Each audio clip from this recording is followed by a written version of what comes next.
Hey everybody, my name is Caroline, and about 8 or 9 years ago I did a video called Spironolactone Acne Miracle, and I've gotten a lot of questions since then on my videos and my Instagram, asking for an update and asking me a lot of questions. So I thought that I would do an update, kind of update on my acne journey, how I am now, and if I would still recommend Spironolactone as an acne miracle. So as I mentioned, I've been on the medication for probably about 8 or 9 years now. Would I still consider it my acne miracle? Yes and no.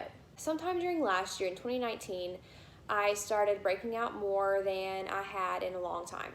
For a very long time, probably for 5 or so years while I was on the spironolactone, I was also taking a birth control called Loloestrin. It is a 10 microgram birth control pill. It just worked the best in terms of it never changed my mood or gave me any weird side effects or anything like that.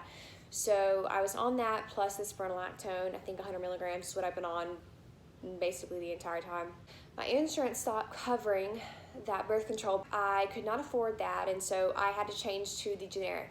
Generic closest thing is Loestrin, which is a 20 microgram pill, but again, it's generic, it's not the brand name Loestrin. So it's called Janelle FE.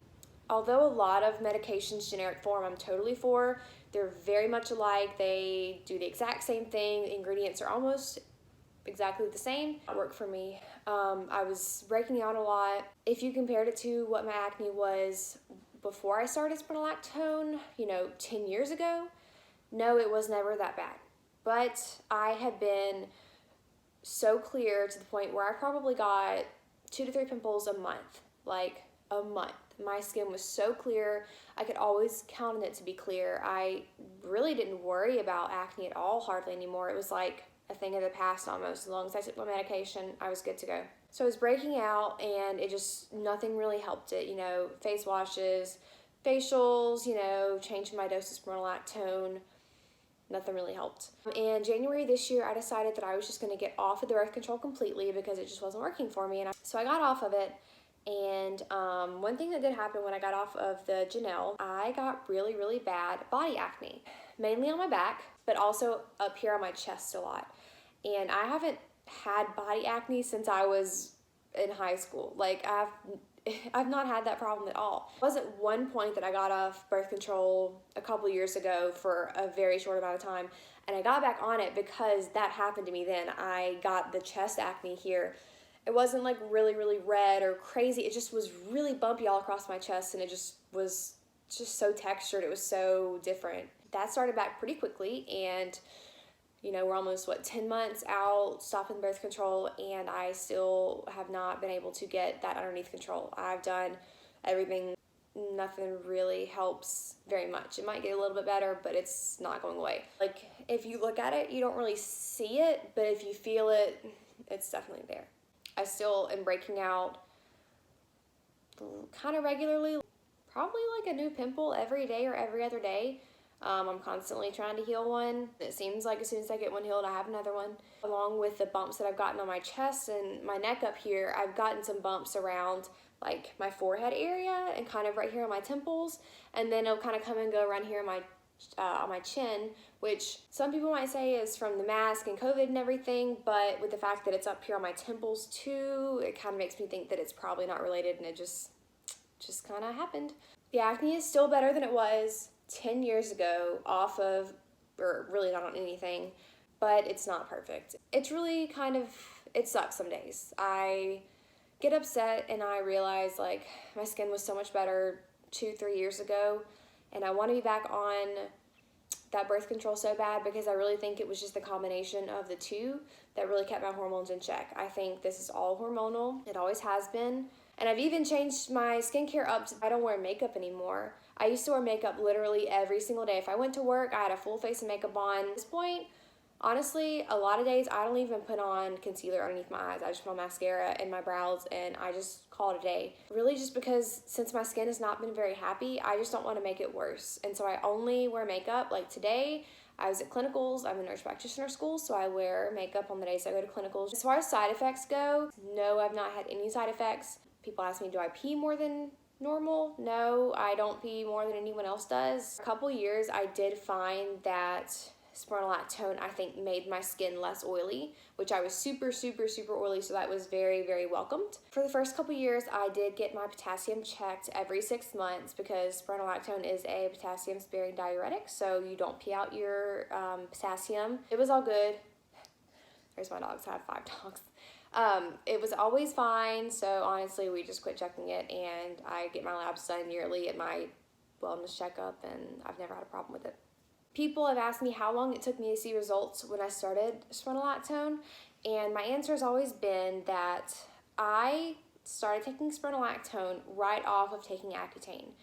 I took Accutane for maybe 2 months. I just had some really bad side effects on Accutane, and so I couldn't finish it. I did not get the full effect of Accutane. However, still getting 2 months probably did me some good, so my skin was terrible on Accutane. Like, it got so much worse before it got better. Like, that was the worst time of my life. Once I got off of it, my skin got so much better. I mean, it cleared up. I stopped Accutane and I went straight into spironolactone, so my face cleared right up. Do I think that was probably related to the Accutane? Yes, I do. I think even getting those 2 months of Accutane probably really did clear my skin up. Accutane is a really dangerous drug, but it also is a really great drug. I can't say that spironolactone was the only factor that cleared my skin up right at the beginning. I've had a couple of different private insurances over the past 10 years, and it has never cost me more than, I think, $10 for a month. I think right now it's costing me like $5 for a month, so it's really affordable. I think I've gotten asked if I've had hair loss from this. No. What is my plan from here, since I am now having breakouts that are pretty upsetting to me? I am going to see my dermatologist next week for the first time in close to a year, and I'm going to talk to her about possibly restarting a different type of birth control that is covered on my insurance, but one that she thinks will possibly help my skin. There are a couple FDA-approved birth controls for skin. Last year, she did suggest to me I could do a low dose of Accutane over a longer period of time, and I kind of did a little research on this, and it was pretty interesting.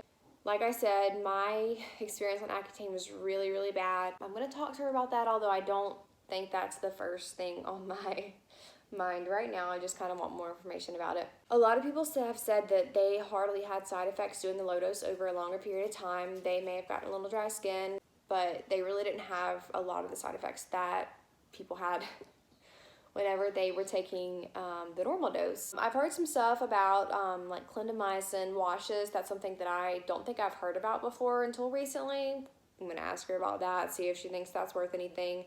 I've done antibiotics in the past by mouth. They didn't do anything because really my problem is hormonal. It's not, you know, really a lot of bacteria or anything on my face. I'm thinking this may be more for the back and stuff. So honestly, we're just gonna have to see what she says, what she recommends. So all in all, I do think spironolactone is a really great medication.